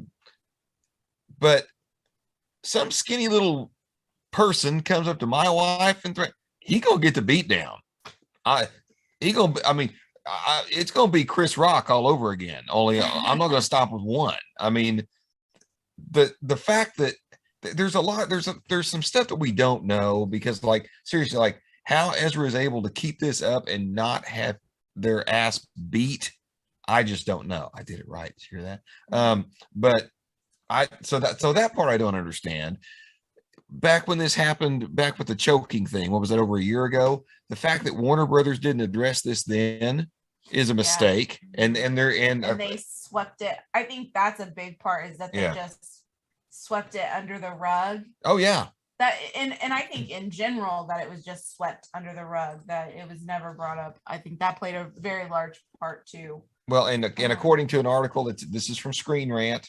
At least that's where I found it. I'm sure it's probably in other trades as well, but published 22 hours ago, Warner Brothers reportedly not concerned about Ezra Miller's controversies. That is 100% BS. They can't, okay, first of all, again, that's Warner Brothers is kind of the decisions they're making. They're not listening to their fan base. I see. And the decisions that Warner Brothers is making. And I think that goes in hand with what's happening with Johnny Depp and Amber Heard and with Ezra Miller. If I was Johnny Depp, I'd be like, hey. By the way, if I was Will Smith, I'd be like, hey. I think that plays, because something that I want to point out, and then I got to turn it to the rest of the panel because I can go on this all night. As we alluded to when we discussed the slap heard around the world, as awful as that was, that it took place on the world stage, that's not a pattern of behavior for Will Smith. Okay, this is a definite pattern of behavior. This guy needs help. Okay, this is really going to a bad place. So I'm going to say that for now, and then who raise your hand? Who wants to go next? I'll go Okay, next. how did I know? Well, I mean, I just want to say, like, why is it that like if you go out in the news and you check, like, you see all these like things where like Will Smith is like having projects canceled left and right. Like, I just saw a thing just while we were talking a minute ago that said that Netflix canceled Bright 2. And I'm just like, okay, but like Ezra Miller out here is like attacking people and like threatening people and going to jail. Going to jail, harming people. Yeah. But yet, like Warner Brothers is like, nah, man, like we need to make this Flash movie, and it's like, but do you? Yeah. But Well, do do you? you have to do it with Ezra? Is the real question. Why do you think you have to do it with Ezra? Yeah, it's just like, look, the DCEU is not going that great right now anyway. If they cancel that project, like it's not anybody's loss. The only thing that we really missed out on, which is what everybody wanted to see, was Michael Keaton's Batman, and we're still getting that in the Batgirl movie. Yeah. So like, it's like it's okay. We can cancel this. We can put in Grant Gustin or something to fill that spot because people like him, and he's not out here trying to attack people. Oh so, no. And it blows my mind too because like it seems like they're taking a weird stance here with Johnny Depp. Removing him from the project, which I mean, you can form your opinion about like what's happening in his situation, but Johnny Depp hasn't gone to jail for attacking somebody, Right? Not yet. I mean, I don't know how this court case is going to go, but well, this is just a civil case. I don't think that he can go to jail. Yeah, I don't think so either. Yeah, I think it's just about money. But it's like he hasn't gone to jail, but this guy's gone to jail. And they're not even talking about like removing him from projects. Like hold up, that doesn't make sense. Like, and here's the other thing too: Ezra Miller has not earned the love from the public that Johnny Depp and Will Smith have. So why is he getting a pass? Why is Amber Heard getting a pass? Because she certainly hasn't earned anybody's love either. Well, and think about this though, too, Goldar. I mean, Warner Brothers has literally sunk hundreds of millions of dollars into this kid's career. And that's probably why. Because he owes everything to Warner Brothers. Yeah, he does. Because, I mean, before Fantastic Beasts and before The Flash, like, what was he in? Trainwreck. I didn't see that. Yeah. It's funny. I think he was in something, The Perks of a Wallflower or some shit like that. Yeah. He was in that one as well. He pretty much played the same character as Grindelwald and all that kind of stuff. But anyway, yeah. So he really doesn't have that much going on. So here's the thing: like Warner Brothers could walk away from this and then not miss out on a bunch of money, but other studios walking away from these other larger stars who don't have a pattern that is the same pattern that's demonstrated by Ezra seems to be a problem. Like they're willing to walk away from more money from those situations, but they want to hold on to this. And it's like, there's nothing special here. I mean, this guy has the weirdest run. Like you pick the Flash, his bread and butter is running. And you pick the guy who can't run right. Like what is going on here? It's like, there's other people that can run. Can you imagine? Can you imagine Grant Gustin's audition for the series? Like, hey, this is a dude from Glee. He can act. I want you to see you on that treadmill. Okay, you get it. You're hired. So. Yeah. I don't know what's going on here. So, I'm kind of, and at this point now I'm just kind of curious what's going to happen next. Like now I want to watch this. Like I don't want to watch his films, but I just want to watch this. Yes. Like what's going to happen next? Let me get my popcorn out. Yeah. Because I want to see if he's going to start going to jail, and then he's going to do the Oprah Winfrey special in a few months to explain about like he was in a dark place and like he just needed like some friends and some help. And it's like, get the fuck out of here. Like I mean, can you imagine like Warner Brothers not concerned? Is there not one adult in that room going, you realize this guy's got to do a press junket for the Flash, right? Like, Yeah. can you imagine paying to trot this loose cannon all over the damn world? No. I mean, can you imagine, like, we're going to take him to bars? You know, it's Well, then, Yep. Judas Craminy. after this, he may not be allowed in Hawaii. Because I mean, This he may all not be these- allowed out of Hawaii. Exactly. Yeah. We're going live for the press junket for the Flash. Hey, this is a great movie. Yeah. So here's the thing too that also plays into this a little bit. So we know that Warner Brothers and Discovery have just completed a merger between the two companies, and from the information that I've seen, the new owners of Warner Media, they're not too happy with the way the things have been going with the whole DC extended cinematic Right. universe of Talk about fun and Zaslav, right? His group. aptitude. So maybe there are some things going on behind the scenes where they're trying to figure out exactly what the right position is, because I mean, really at this point, Warner's is almost in a lose-lose proposition. Either they continue down this road of the DCEU with Flash and Wonder Woman and Aquaman and Batman and Superman, the majority of which have not really been that well received, aside from essentially the first Wonder Woman and the Aquaman movie.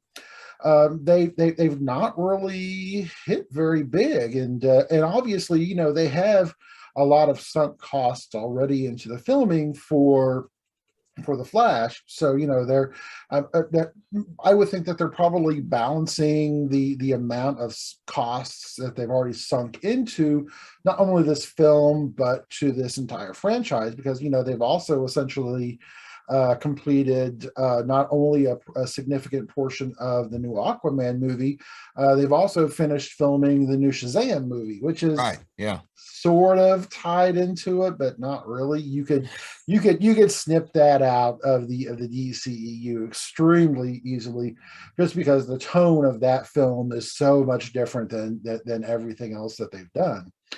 And the Black Adam, too. Black Adam. Don't forget Black Adam too. Yeah. Black Adam. Yeah, exactly. So they already have a lot sort of sunk into this iteration of the DCEU.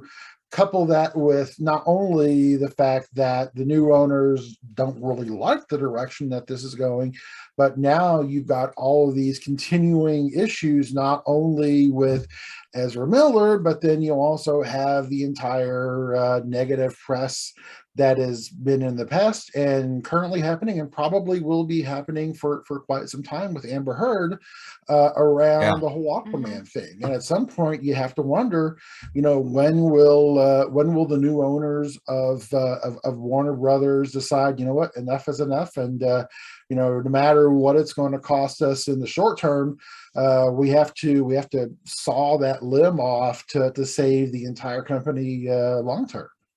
Yeah. Yeah. Reverend? Yeah. What? Did you have any thoughts on this?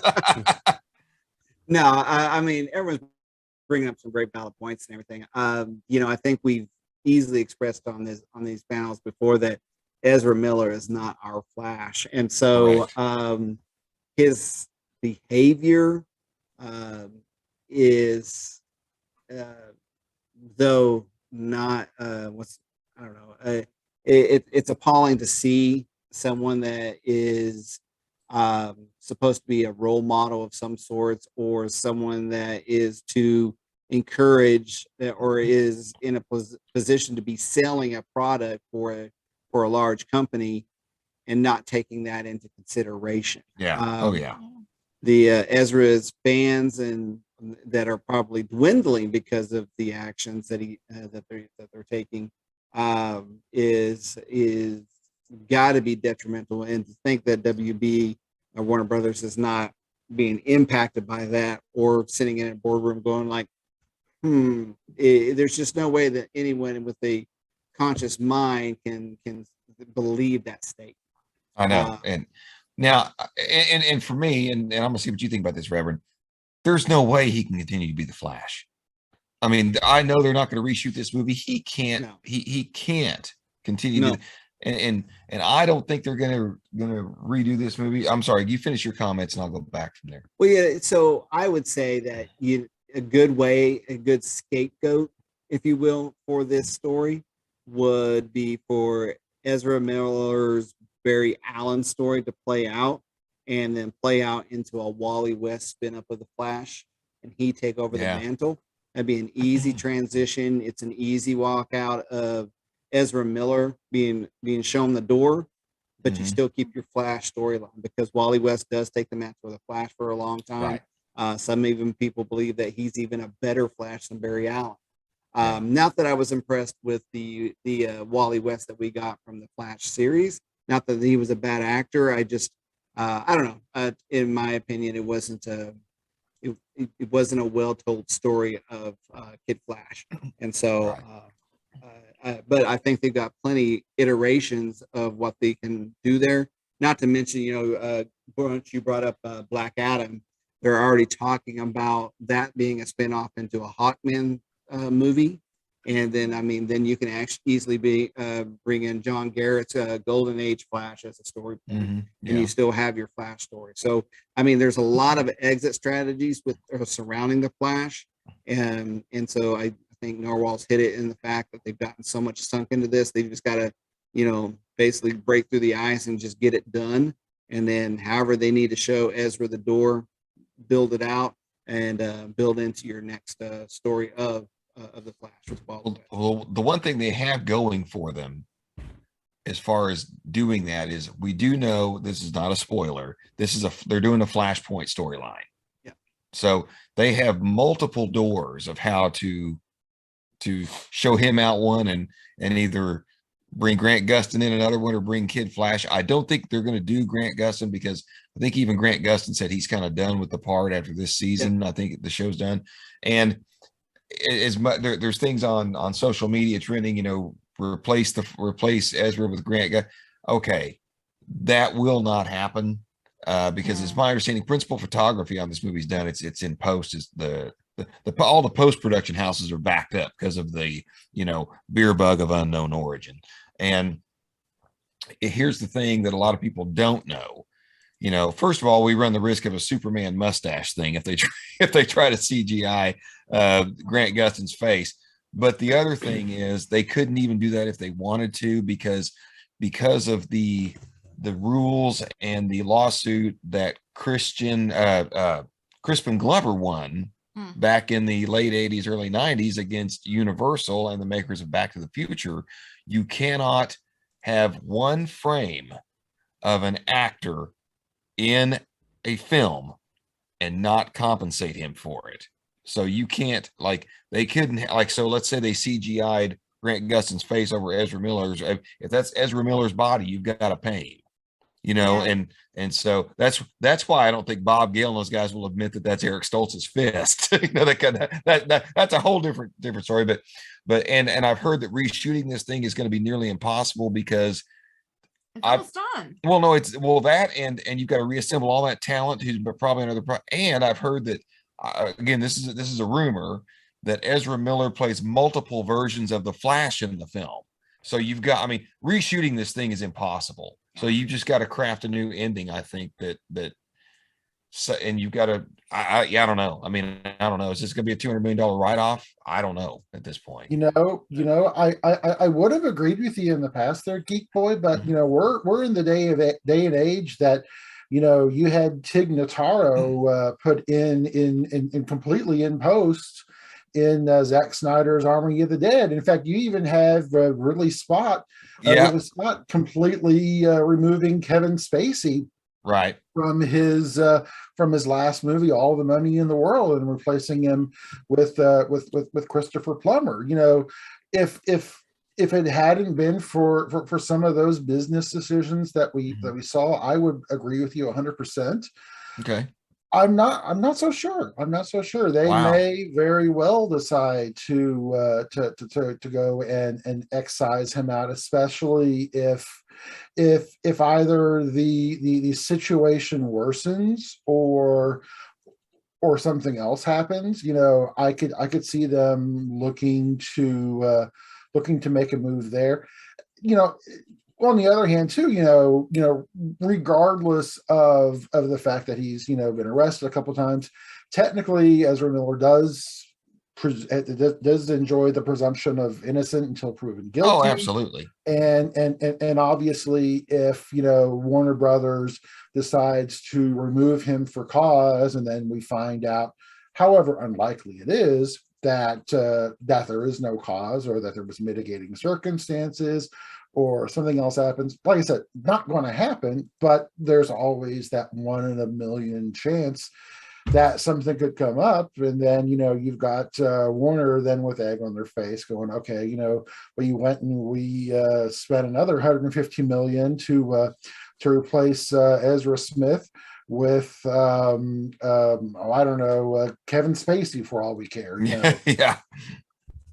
But Actually, a lot of today's contracts, I think industries have gotten smarter in the sense that they put like a behavior clause in a lot of their actors' contracts that if they were to step out of line or basically put egg of face on the company, then they're subject to fines, dismissals, without pay of contract or something to that effect. So I would be very surprised that Narwhal brings up a good point, is that it's our right that basically we are innocent until proven guilty, and so the theater's got to back him to a point until all the things are out there, and then they go like, well, you know what, you violated your contract.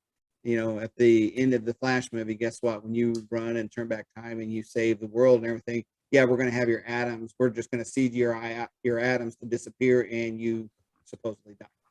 Yeah, but they didn't give Johnny Depp that same level of grace, nor have they given Will Smith that same level of grace. I'll post to the group about this, and these are very big name actors that have pulled in a lot of money, but what are your guys' thoughts on the fact these are also actors that are getting up in years? How many more movies are we really going to be expected out of them? They're going to be huge money makers. I mean, yeah, you still got the Al Pacino and Robert De Niro, and they still pull it in, but I mean, think about their careers right now. They are few and far between on movies. Al Pacino was doing a series on Netflix. So I mean, how mainstream are their names right now? And though Will Smith had just a great year with the whole King James, but if you look at his history of movies, when's the next King James going to be for him? And is he a bankable actor for the next 10 years? That maybe we need to invest again. And we've even said on this panel is that I think industries are looking for younger actors that they can come in and do the part and live with that movie for many, many years to help keep telling the story. Maybe they're still trying to bank with Ezra in the sense that we've invested a lot in him and he's still a young actor and we could do a lot with him if he can come out of this smelling like a rose. Well, Will Smith, it may take his career 10 years to rebound from this, but in 10 years, how old is Will Smith going to be? Same age Tom Cruise. Here too is that with Ezra Miller in The Flash, that film's already been shot, right? With all the stuff that you're seeing with Will Smith now, and with Johnny Depp and Grindelwald. Johnny Depp had only shot a couple of scenes for Grindelwald, and all the other projects that we're talking about with Will Smith haven't even been started filming yet. So there's a difference between saying we're not going to go ahead with a potential project and we already have a film 95% finished in the can, that we now have a toxic actor who is the star of this film. That's true. I think that is an important distinction to make. Yeah. I also think that Johnny Depp is I think he's tired. I think he's tired of being in the news. I think he's tired of what he's being dragged through with Amber Heard at this point. So I think he is about to step back and be like, you know what? I'm going back to France. And I'll see you when I see you. Yeah. Type thing. Because there's a lot, especially right now, because they are in a civil court case that's ongoing right now, and a lot of things are coming to light where it's not just him that's getting the bad rap anymore. They're starting to put it on her and Amber Turd. Yeah, well, and she cut his finger off. She's crazy. She's a crazy person. She cut his finger off. Like Allegedly crazy person. The man has no finger. Like I don't know. So it's just things like that. But I think Johnny will step back. Oh, where Will Smith is more afraid of where his career is going, and I think he realized that. I don't know if he's actually Will Smith has actually realized what he truly has done. I think he has. This slap, what he's allowing a B-rate actor. Yes, she is his wife, but what he is allowing her to put him through and lose his career for that when she's making a laughing stock out of him. So, hold on. Go ahead for it. I think in Hollywood, older male actors definitely have more longevity than female actors for sure. Oh, definitely. Oh, 100%. So I think they'll still be able to squeeze some films out of either of them, provided that there are opportunities available. Yeah. So just like Brunch and Bullets was saying, I think Johnny Depp was probably going to step back for a little bit, let all this blow over, and he'll be able to rebound a lot quicker than Will Smith will. I think it's going to be several years before Will Smith rebounds. And to be honest with you, I think his rebound will start when he divorces Jada. I agree. I think 100%. Because then at that point, he can say, yeah, I was in a dark place at that point, but I got rid of this, and here I am back again. I'm great. Yeah. Even if that's not 100% true. The perception that he got rid of a toxic spouse will instantly improve his career and prospects. Yes. So now Ezra, he's a young guy, and he could definitely bounce back in several years. I mean, we still see Mel Gibson making some B-level films right now. Yeah, I'm really surprised he came back from all of that. I know. But you bring up a point. It's when that all went down, where he was versus where he is now. I mean, he still could have gotten some major $1 million bucks. Oh, yeah. Had that incident not occurred, but now he's still been able to get back on the screen in some fashion. But again, he's not making the money he used to. And I think again, what you're looking at is a Johnny Depp and Will Smith with that potential of not being the box office draw that they normally were. That's what I mean. That's why Bad Boys 4 is kind of on hold. I mean, I tell you right now, I wouldn't be surprised if Bad Boys 4 were to happen. He would have a very small role, and it would be more around his son and maybe a Martin Lawrence team up. Maybe they go to save his dad or something to that effect. But I think I agree with it 100% that if Will were to divorce Jada, I really think his rebound would occur a lot faster. Yeah. Well, and we got to keep in mind. Is he a Scientologist or is he? Yes. What is Will? That's what He was Scientologist. He was a Christian at one point, or that he professed to be a Christian at one point, and now I did hear he was a Scientologist. I don't know what he is now. That's what I heard as well. Okay. Yeah, So he'll have to get permission from the church to be able to divorce him and stuff. And that's as bad as being a Catholic. But we know it's possible because we do. Tom been through two of them. Been divorced 3 times. Two or 3 times. Yeah. 2 since Scientology. I don't know if you ever was on the first one, but anyway, before. And we're dropping Scientology. We're talking Amber Turd. We're talking COVID. I'll be surprised we can ever find this stream again. I know.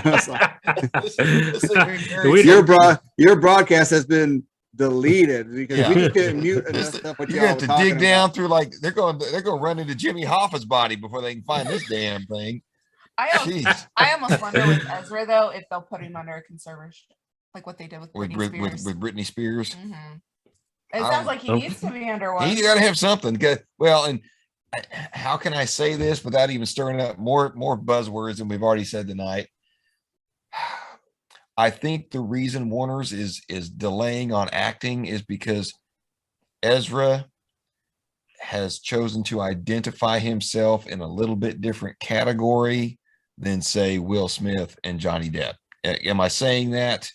Am I saying that in a couch enough way without having to come right out and say it? Yeah. Because all these corporations, they're all running scared from certain groups these days. Mhm. And I think that's another. I think to their detriment, they're deferring because of that. And that I'm not saying that's the only reason. I think Narwhal's the best one. They've shot a $200 million movie, and they got to figure something out. But I'd say if they had bitch slapped him the first time this happened, I don't think we'd be here now. Yeah. But Yeah. I agree. I would agree with you on his status as being the reason why they've delayed action, but I think the actions that he's taken are pretty reprehensible, and I don't think. I think Warner Brothers, just like Sony, is in the business of making bad decisions frequently. yeah. So I think that's okay. We need to put a Sony jar for him. He needs a Sony jar. I just think that's what it really boils down to is like they made such a mess of the DC universe now, and that they're so invested in it that they're like, what do we do? Like, we shot all these movies, like, and I think what they were really banking on was that Flashpoint would give them the opportunity to reboot all of this. Oh yeah, oh absolutely, 100%. And Ezra just shot that puppy right in the face. My gosh. So now they're kind of like, well, that was our way to seamlessly reboot this universe. Like, we're gonna have to figure. So I would think, just like we were talking about earlier, it's like they would probably cast somebody else real quick and make it like a secret ending, and like do some reshoots, and bring it in like, oh, this is Wally West, and it's like not the plan at all to fix this whole ending. Like, ta-da! Here's your new Flash, everybody. Played by Mads Mikkelsen. And that would be John Garrett. I'm sorry, he's too old. He'd have to be the Golden Age Flash. See that? Why does the Flash have an Eastern European accent? He's always had one. To be honest, if you wanted to throw an indie out there, is do a John Garrett that would actually going through the Flashpoint.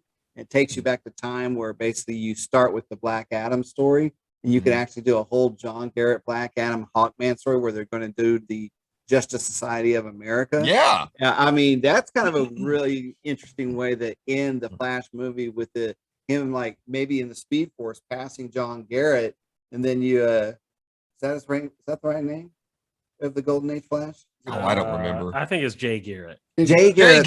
Jay Garrett. Yes. So and so you see Jay Garrett, spin off, and next thing you know, it fades to black, and then basically that's where they start the Black Adam, was where Jay Garrett comes out of the Speed Force, and and then there's your Flash story. You just kind of leave that one back there because Flashpoints occurred, so it's been reset. Barry Allen's not even born yet or anything. There you go. There you go. Jay Garrett, played by Johnny Depp. Exactly. WB, you're welcome. I'll expect a check in the mail. I'm fixing your Flash movies. There you go. So now that we fixed the Flash movie, we got 20 minutes left. We want to talk about that glorious, thunderous, lovely trailer that dropped very unexpectedly. Yeah. All right, let's run this out. For those that don't know, earlier this week we got a glimpse of Thor: Love and Thunder when the first teaser trailer dropped.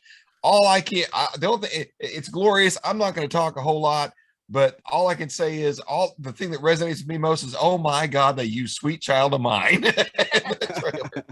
Well, wait.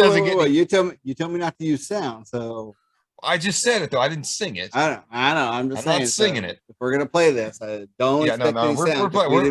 I'm just letting everybody know that. I mean, from that point on, that trailer, I mean, it could have been, a remake of Wonder Woman 84 for all I care. They used "Sweet Child of Mine." Yeah. So, you want me to play it? You want? Are we going to play it as we talk about it? We're going to play it as we talk about it. Yeah, I don't want to mess with the copyrights. Right. All right, gotcha. No. Man, yeah. So, I'll probably be the only one in the room to say this, but I was really not hyped that they used "Sweet Child of Mine." Oh, I hate man. Guns N' Roses so much. Ah. It is the worst rock band to me just Ah. because of Axl Rose's voice. Like I can't.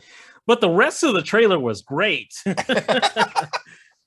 I think it fit. I think the song fit with the style that they were going for because this is very. It feels like they're trying to go with a more like metal kind of 80s tone with some of the colors and the way that the logo, like the lettering for the logo design. Even Thor's outfit with the t-shirt and like sleeveless vest and everything. Yeah, that's right out of the 80s. Yeah, long hair, sleeveless vest, sleeveless jacket, t-shirt, tight pants. Like we're going with a very like 80s hair. Yeah, heavy metal kind of like Thor. And he's also like, trying to discover himself in this trailer based on what they're showing, trying to find out who he's supposed to really be. And I love seeing the Guardians in this too. Like I knew they were going to be in the movie, but I didn't. Yeah. But I'm getting the impression that they're in this movie more than what I thought they were going to be. 100%. I thought it would be like a glorified cameo, but no, I think they're legit in it. Yeah, I thought they were going to just be in it. Yeah, just like you were saying, like 10, 15 minutes, and then he Thor's off on his own. So it sounds like they're going to be in it for a good, probably chunk of the movie, maybe a third, maybe half the movie, which is great. There was a panel that I can't remember the name of the god it was, but they show a dead god laying there on its side, and it's a panel straight out of the comic book, which is amazing. I love it when Marvel does this. Wake up, DC.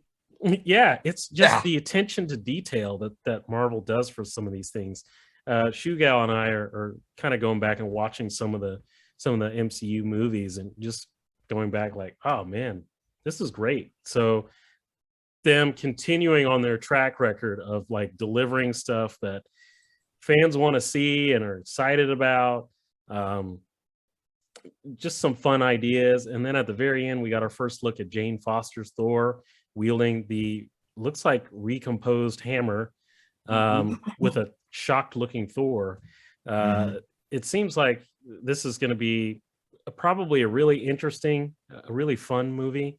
Chris Hemsworth enjoys playing the character as far as I can tell, just now that they've allowed him to be a funny character.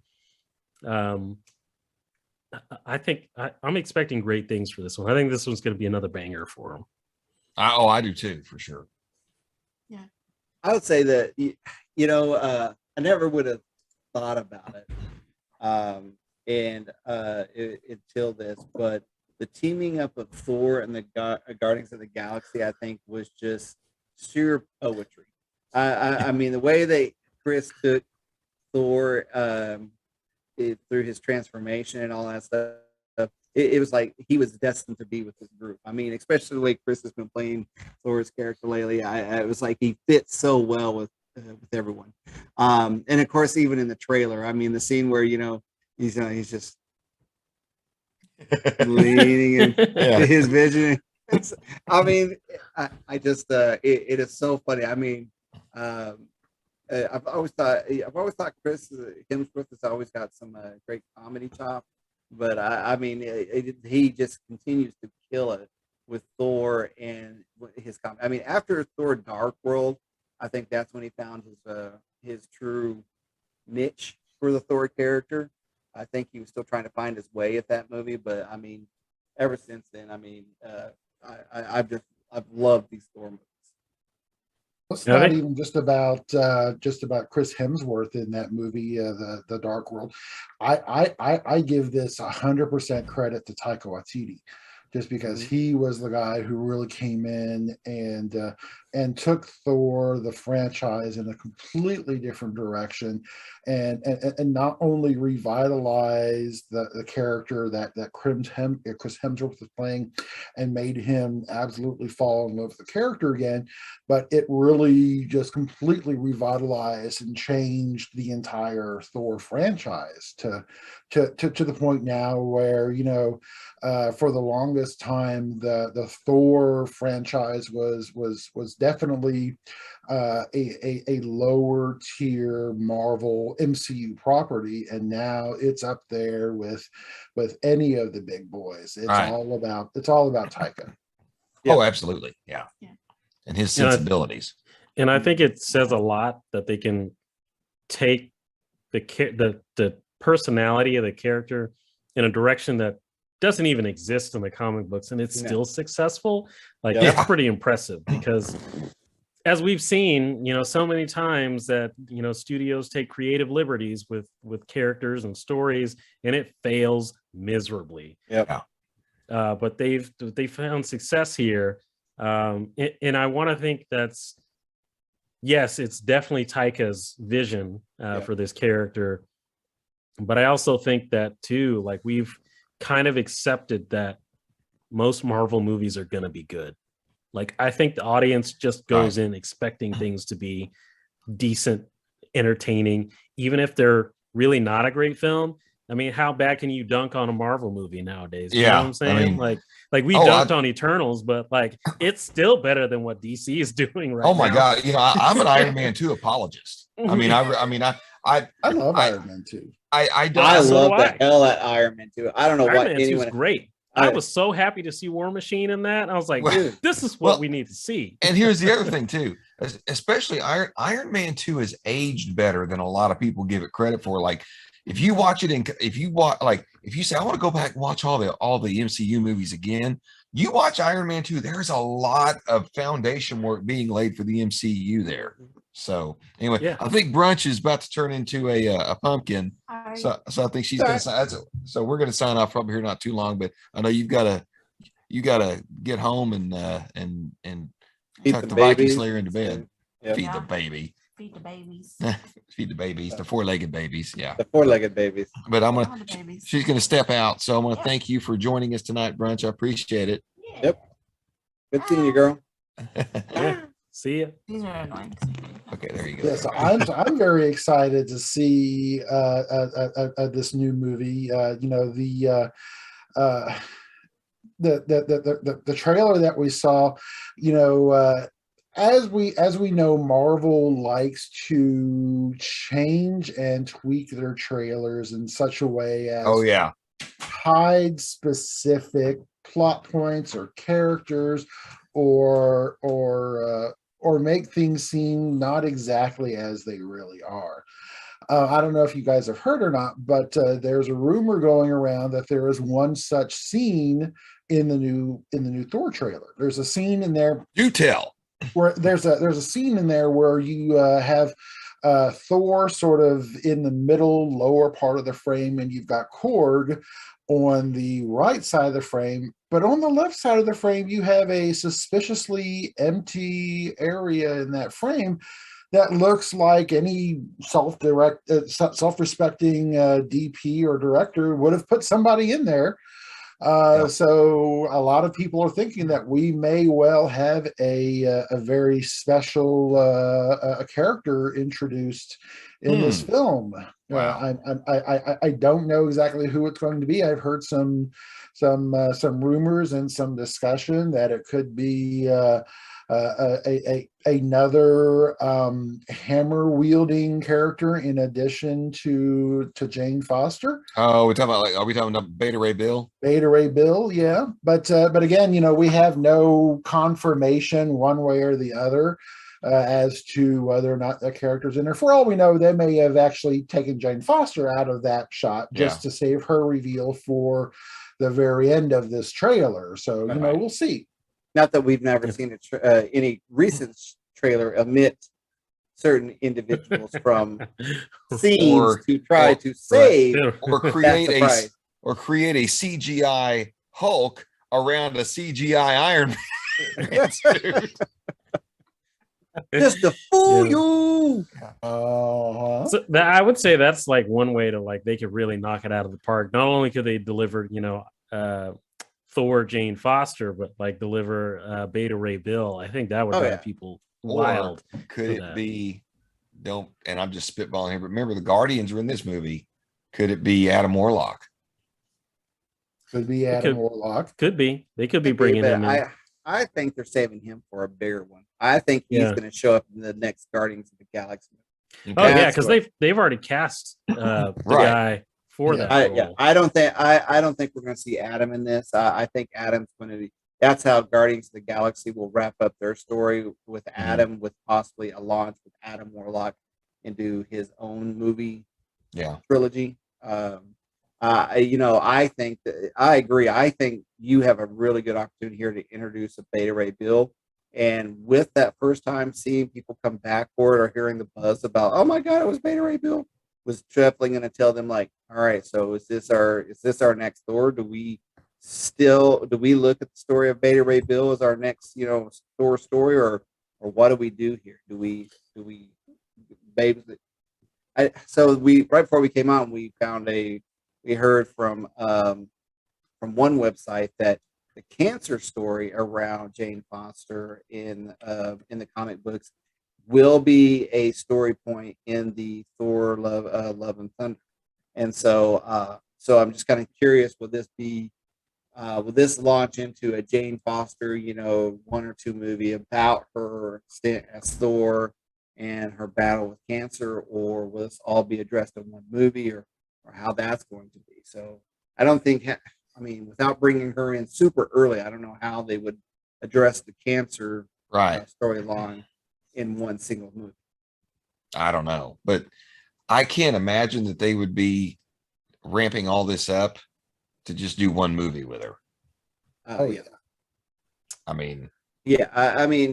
one thing about her, Natalie Portman, is that she's been coming in and out of the spotlight for a long time. And we remember her from The Professional, Black Swan, and then she was in the Star Wars trilogy, not the original. We all know that, right? The pre, but she's just had this opportunity to kind of come and go as she wants in the industry, and people still love her. And so I think she can easily step back into the limelight and easily be the draw for at least 2 Thor movies if done well. It won't be her acting; it'll be the script. And if you leave it in Takiki or however you pronounce, I know I butchered that name every time. If you leave it in his hands, I think he would develop a great story with Natalie Portman as Thor. Oh, my thing is, go ahead. They could do it as a Disney Plus series. Yes. Oh yeah. I think so. I think what they're going to do with that, I think it could be a one and done. Just given that I don't know how many of Thor's villains do they want to give to Natalie Portman, because at that point it starts moving away from like the relationship Thor has to those villains. So, for example, Mangog, he was a pretty big Asgardian villain specifically, that caused terror among their people because of his history. But if you put him against Natalie Portman, it's kind of like, well, who are you? Like, who is this guy? I don't know who you are. I'm from Earth. Yeah. So they could do that. But I feel like what they'll do is they'll leave this. They'll probably leave it open to where she could come back if it's received well in this movie. And as far as Beta Ray Bill goes, there's precedence because he has joined the Guardians of the Galaxy in the comic books very recently. So I think if they do bring him in, he'll be a part of the new Guardians team that they're talking about. And he'll go forward, possibly in Guardians 3 as like a member of their crew, or they may bring him back to be a member of the crew in that movie after introducing him here. I know there'd be CGI around the whole Beta Ray Bill, so it almost makes it kind of like, who should that actor be? Irrelevant, but it's like, you think about it on the voice acting and the basically the stature. I mean, again, a lot of this is CGI, but I can only assume they'll try to limit as much CGI. I mean, Beta Ray Bill is a very large, imposing alien and everything, so I kind of always visualize what his voice would sound like. But I'm just kind of curious. Do you guys have any thoughts on who you would like to see, be the personification of Beta Ray Bill? Oh, I haven't even thought about that. Nope. I have no. Because I never thought they'd do it. So Yeah. I just never thought they'd. I honestly don't think we're going to see Beta Ray Bill in this. We may. I honestly think that if we're going to see a surprise character, I'm still putting my money on seeing Hercules in the film. Well, I saw yeah. the Thunderbolt, and I was like, so is that supposed to be the introduction of like the new god Zeus, and then we're going to see Hercules that way? That is also Russell Crowe. Yeah. So is it Russell Crowe? Oh, yeah. Russell Crowe. So I did just think of a voice actor that could do Beta Ray Bill. Who's Who that? did you do? Keith David. Oh my gosh, that would be brilliant. Who's Keith David? Oh my. Keith David was in The Thing with Kurt Russell, the 1982 thing. Oh, okay. Yeah. All right. Yeah. So I think he was Goliath in Gargoyles. Oh yeah. Oh yeah. So I think his voice would be good for it. He makes a huge living voicing over trailers now, I think too. But so there's a lot of rumors surrounding who we think Hercules could show up in the movie. I've heard Henry Cavill might be that, which I think that's a good casting. Get him out of the DCEU, right? Yeah. Get him out of dead end career. He shelved your Superman project, which is like, why? He's a good Superman. He just hasn't had great movies. Yeah, he hasn't had great writers is the problem. No. Oh my God. He was born to play Superman. Yeah. He was. Yeah. Oh, by the way, my pick for voicing Beta Ray Bill, Lawrence Fishburne. Lawrence Fishburne? Yeah. I guess Mark Hamill's at the bottom of the list, huh? Yeah. Or even Clancy Brown would be good. Yeah, he'd be good. Yeah. But I will say though that to Goldar's point about Jane Foster's villains, she actually has a decent bench of villains that are really hers in the comic books. I guess her arch nemesis in the comics is a character called Dario Agger, who was a supervillain called the Minotaur. And he sort of is the CEO of the Roxxon Corporation, which we've seen sort of peppered here and there throughout the different comics. And then also, I could definitely see someone like the Enchantress becoming a significant villain for her as well. So. So yeah, I always thought they wasted the Enchantress character on the Agents of S.H.I.E.L.D. Series. I mean, she only got one episode, but I was like, really? You're going to waste the Enchantress on this? And so technically that's not canon anymore. So, they could definitely pivot and bring in a reinvention of that character. I would love to see them do a correct Enchantress in Marvel. So I'd love to see that type of fight. And, it's not trying to say that it's not that this is a bad thing, but it's the age of women, strong women. And so, why not bring the Enchantress into the MCU? So exactly. I mean, we're already seeing see what I did there. Yeah. Well, and for that matter, you can't have a Thor without having a Loki. So what do you think about bringing Sylvie in from the Loki TV show? Right. Before someone said MCU, I was about to go to that very statement. I would think that would be a really cool crossover, is to bring her Loki in to fight Jane Foster's Thor. I think. But again, back to Goldar's point, though, look, Jane Foster would be like, "Yeah, so."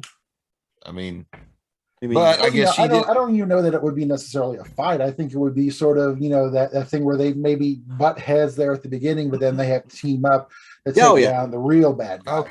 Okay. Now that'd be all right. That'd be cool. So yeah. All right, guys. Well, any final thoughts on the Thor teaser trailer we got before we sign off? So one thing I want to mention too, and I don't know if you guys noticed this, but Thor has 2 blue eyes in that. Yes. Yep. So I'm curious if they're going to explain that. Yeah, that's I noticed that, and the things that caught me was the comic book accurate costume when he's running through the wood. the I field. freaking loved it. Not only that, but the costume with the furry collar Yeah. on it, Yeah. that's a comic book accurate costume as well.